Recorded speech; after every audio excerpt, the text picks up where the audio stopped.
நண்பர்களுக்கு வணக்கம். சாமி ஆடுவது, குறி சொல்லுவது, இது எங்கிருந்து நிகழ்கிறது? தன்னிலை மறந்து ஆடுவது எல்லாமே நரம்பு சம்பந்தப்பட்ட விஷயங்கள் தான். யார் ஒருவர் குறி சொல்ல செல்கிறாரோ, குறி சொல்கிறாரோ, குறி கேட்க செல்கிறாரோ, யார் ஒருவர் சாமி ஆடுகிறாரோ, சாமி ஆடுகளிடம் குறி கேட்க போகிறார்களோ, அவர்கள் இல்லங்கள் எல்லாமே கிழக்கு மூடப்பட்ட வீடுகளாகத்தான் இருக்கும். பகுத்தறிந்து ஆராய்ந்து ஒரு செயலை செய்யும் பொழுது அந்த குறி கேட்கும் நபரிடம் செல்ல மாட்டாங்க. எல்லா பிரச்சனைகளுக்கும் சொல்யூஷன் என்பது வெளியில் கிடையாது, எல்லாம் நம்ம கிட்ட தான் இருக்கு.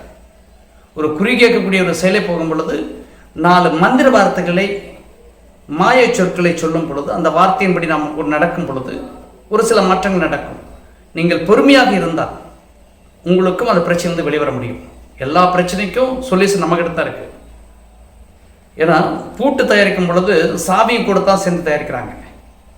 பூட்டை மட்டும் தயாரிக்கிறது கிடையாது. அதுபோல பிரச்சனை திறப்பது, ஒரு பூட்டை திறப்பது என்பது சாவி. அந்த சாவி என்பது நம்ம கிட்ட தான் இருக்கு. பிரச்சனை நம்ம தான் காரணம், நமக்கு தான் பிரச்சனை வருதுன்னா அந்த பிரச்சனைக்கூட ரிலீஃபும் நம்ம கிட்ட தான் இருக்கு.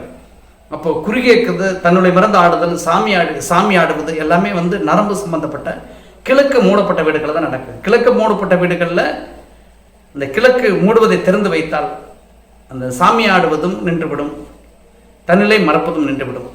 அந்த வகையில் எனது வாஸ்து பயணம் என்பது தமிழ்நாடு முழுவதும் இருக்கிறது. அந்த வகையில் தஞ்சாவூர் மாவட்டத்தின் திருப்பனந்தாள் பகுதியில் இருக்கிற மக்கள் என்னை அழைக்கும் போது உங்களிடம் வருவேன். நன்றி, வணக்கம்.